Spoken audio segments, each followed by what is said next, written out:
You're watching CBS News Los Angeles, The Rundown. Good afternoon and hello, I'm Juan Fernandez. Here's a look at your top stories. Once again, it's the rain. Taking a live look outside as a second day of rain douses the region from Ventura County to Orange County and all around. The rain has been taking aim at Southern California all day today. KCAL News meteorologist Olga Ospina is here now and has more in your next weather forecast. Olga. Hi, Juan. Yes, we continue to see a lot of rain across Southern California, and we are not going to be done with it today. We are still continuing to see some rain heading into Wednesday. So want to show you the latest on our radar. This is our 3-hour loop. You can see all of that moisture moving up from the south and continuing to impact us. The good news is Ventura County, which has been very hard hit, is looking at some drier conditions, but we are still seeing a lot of rain for parts of LA, into the Inland Empire, as well as Orange County. So want to get a closer look at some of those problem spots. We're seeing some heavy rain out through Buena Park along the 5 freeway. As we head a little bit further east into the Inland Empire and the San Bernardino County mountains, we are seeing some snow. Snow levels will continue to drop, however, still at resort levels. So those mountain passes, the Grapevine, not expected to get accumulations. Let's take a look at Futurecast as we head into the evening commute. We're still going to be looking at some soggy conditions out there, but we are looking at some relief finally as we head into Wednesday, with continuing to see decreasing rain still as we head into late morning and continuing that trend as we head into the afternoon hours. But we are still in for several more inches of rain. Here's a look at what we are watching. Again, that moderate to heavy rain still into tomorrow. A slight chance of thunderstorms as we head into tonight, and then very cold air behind it. Tomorrow is going to be a cold day. Risk of flooding as well as mudslides, landslides, everything's so saturated. We continue to see really some incredible amounts of rain just since Sunday, and the elevated surf still continues across all of our local beaches through tonight. We're also looking at that flood watch. It continues for all of us at least through Wednesday morning. We're looking at flooding concerns and that elevated surf along the coastline. The highest surf, that's going to be on the west and the southwest facing beaches. Very large breaking waves, dangerous waves, especially for Ventura County, where we could see sets up to about 12 feet.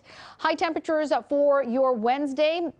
It's going to be mostly in the 60s, upper 50s for some spots out through Santa Clarita into the Antelope Valley, low 40s in Big Bear City, and the 7-day forecast showing us will continue in the 60s for the LAOC metro area, upper 60s by Friday, nearing 70 degrees. That's going to be our nicest day. We have some sunshine returning on Thursday, and then some changes. Saturday expected to be dry, but we could be looking at another storm impacting us as soon as Sunday into the following week. As we take a look at our mountain areas, highs will be in the 40s, and then some sunshine by the end of the work week, and then some changes. Once again, we could be talking about some more snow impacting our area. So we're going to catch a bit of a break, a bit of relief in between storms before we go at this again. Juan. Olga, thanks so much for that. And here we have it. You can hear it coming down. This is video from this afternoon showing the rain dumping in Pasadena. And we are tracking the conditions in your area as well, and we'll be providing updates throughout the rest of the day on KCAL News and on CBS News Los Angeles. You can also get weather alerts on kcalnews.com and the CBS Los Angeles app. Right now to this story, a sad one. A violent crash claims the life of a teenager overnight in Encino. KCAL's Luzdelia Caballero has more on the investigation, plus details from an eyewitness. So we are in Encino at the intersection of Ventura and Balboa, where just after midnight Tuesday, there was a violent and fiery crash. Police tell us the driver, a 14-year-old girl. They also tell us that there was a front seat passenger and a back seat passenger. They let us know that the car the 14-year-old was driving was reported stolen earlier, though when police made contact with that car, the driver, they were actually trying to pull them over because they didn't have their lights on, though instead of stopping, police say the driver instead accelerated and later took off. Shortly after that, ultimately crashing into this traffic light pole. You can see the damage left behind. We also spoke to a stringer, somebody who works for RMG News, He pulled up to the scene shortly after the crash, describing it as a ball of fire. Shortly after the car was engulfed in flames, he put his camera down, giving it to his dad, went to his car, grabbed a fire extinguisher, and did everything he possibly could to try to put out those flames to help law enforcement get that person out. Coming up on KCAL News at 5, we'll share exactly what he recalls happening shortly after he arrived and why he says this crash was unlike any other that he's ever filmed. All right, we'll check back with Luz Delia coming up right here at 4 o'clock. Meantime, ahead of President Biden's trip to Los Angeles, he called on Congress to pass more sanctions against Russia for the death of Russian opposition leader Alexei Navalny. The battle over more aid for Ukraine is also being played out on both Capitol Hill and on the campaign trail. Joining us now live from the White House is correspondent Skyler Henry. Skyler?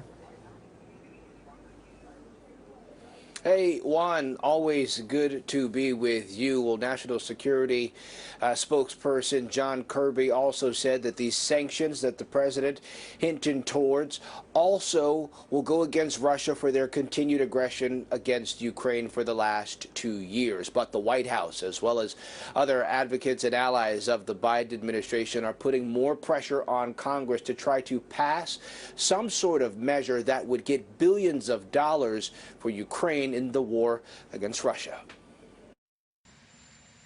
The Biden administration says it's preparing new actions against Russia following the death of opposition leader Alexei Navalny in a Russian prison. I told you we'd be announcing sanctions on Russia. We'll have a major package announced on Friday. The sanctions are also tied to Russia's war against Ukraine, and the tide is now turning in Russia's favor as Ukrainian troops had to retreat from a city in the eastern part of the country. The Biden administration says they were forced to withdraw because Ukraine is running low on ammunition. Biden has called on lawmakers to pass billions of dollars in aid for Ukraine, but the effort has stalled out in Congress. The House left for a 2-week recess without taking up the bill to support Ukraine. Former President Trump's allies in the House have pushed back hard against any aid for Ukraine, though House Speaker Mike Johnson has insisted Congress won't abandon Ukraine. He met with the former president at his Florida home Monday. Congress is too divided and broken to do its job. Meanwhile, Nikki Haley has zeroed in on Trump's national security issues as she tries to gain traction in the two-person race for the GOP presidential nomination. He's all but said he's going to abandon Ukraine. That's a massive gift to Vladimir Putin. Haley is far behind Trump in the polls, just days before the GOP primary in her home state of South Carolina. But she insists she is staying in the race no matter what happens Saturday. Meanwhile, Trump is holding a town hall and a fundraiser in Greenville, South Carolina today. Looking ahead to the Michigan GOP primary, the former president is already stumping and rallying out there. In fact, he was there this past weekend. He will be there again, as that is the next primary on this list. The former UN ambassador says she will head to Michigan on Sunday. We're here in Washington. I'm Skyler Henry. Juan, back to you. All right, Skyler, thanks so much. I know you'll keep us all up to date on the very latest from Washington. Thank you. And speaking of President Biden, let's take a live look at LAX right now. In just a few moments, the president, as we mentioned, President Biden, will be in town for a 2-day visit. He's going to be making official remarks at a fundraiser event in Culver City. That's going to be happening tomorrow, but he is arriving tonight. That fundraiser event is being hosted by billionaire Haim Saban. Tickets for that event start at $3,300, so definitely not a cheap one, but again, this is a fundraiser. You can expect traffic in and around the airport in the Culver City area. That's going to be affected by the president's visit, as it always is. This is President Biden's third trip to the Los Angeles area. The last time he was here was back in February, where he raised $15 million in campaign funds for his re-election campaign. The president is also visiting San Francisco and Los Altos Hill. So basically, it's a 3-day visit to the West Coast, with 2 of those days being spent here in the Los Angeles area. As you start to see here in this shot there from LAX, this is normally the spot where Air Force One will eventually land and taxi to. There's media there waiting for him to see if he's going to be making any sort of statements to the press. We also know that the mayor, Karen Bass, often meets the president when he arrives here. Possibly a good time, too, to mention to him the possibility of needing funds for all this storm cleanup that we're going to be needing over the next few days. As Olga was telling us, we're expecting some more rain in our area, so we could possibly see more mudslides, more flooding issues, more potholes. Meantime, Mrs. Biden, she is not going to be coming with the president this time around. She is attending a Biden Victory Fund event that's happening in Connecticut. We'll bring you the president's arrival as soon as it happens there, as we're starting to see a little more activity there on the tarmac. Another plane there just arriving there, a Delta Airlines plane that obviously has to move out of the way before they can get Air Force One into position. But again, once President Biden arrives here at LAX, we will bring it to you. All right, this has been CBS News Los Angeles, The Rundown. I'm Juan Fernandez. Thanks so much for joining us this afternoon, and we'll be back live here at 4 on CBS News Los Angeles. That's over on Channel 9 as well. And of course, we'll bring you the president's arrival as soon as it happens. Thanks for watching.